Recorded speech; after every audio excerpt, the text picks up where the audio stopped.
एक बार एक सेठ ने पंडित जी को भोजन पर आने का निमंत्रण दिया। पंडित जी का उस दिन एकादशी का व्रत था, तो पंडित जी ने अपने 2 शिष्यों को सेठ के यहाँ खाने पर भेज दिया।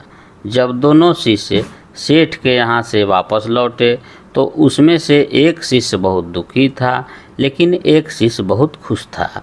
पंडित जी को बड़ा आश्चर्य हुआ, तो उन्होंने अपने दुखी शिष्य से पूछा कि तुम इतने दुखी क्यों हो?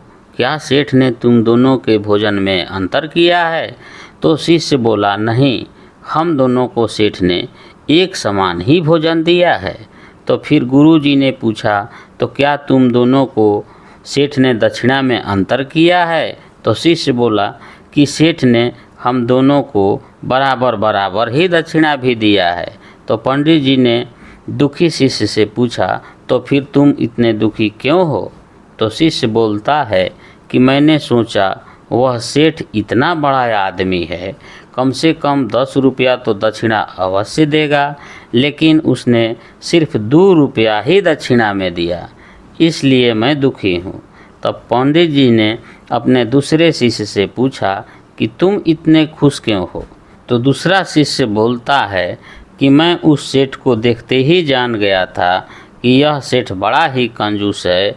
वह 8 आने से ज़्यादा दक्षिणा नहीं देगा, लेकिन उसने मुझे 2 रुपया दिया, इसलिए मैं खुश हूँ। दोस्तों, बस यही हमारे मन का हाल है। संसार में घटनाएं समान रूप से घटती है, लेकिन कोई उन्हीं घटनाओं से शिक्षा प्राप्त कर लेता है तो कोई दुखी हो जाता है। पर वास्तविक में न सुख है न दुख है।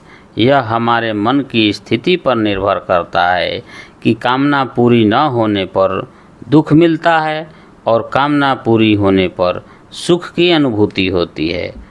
अगर आपको यह कहानी पसंद आई हो तो इसे लाइक करें, शेयर करें और चैनल पर नए हैं तो नई नई कहानी सुनने के लिए चैनल को सब्सक्राइब करें। धन्यवाद।